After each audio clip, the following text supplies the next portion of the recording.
ونزلنا من السماء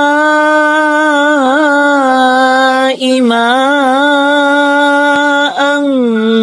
مباركا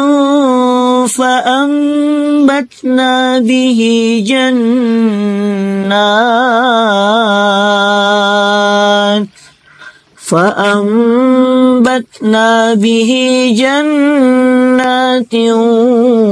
وحب الحصيد والنخل باسقات لها طلع نضيد رزقا للعباد وأحيينا به بلدة ميتا كذلك الخروج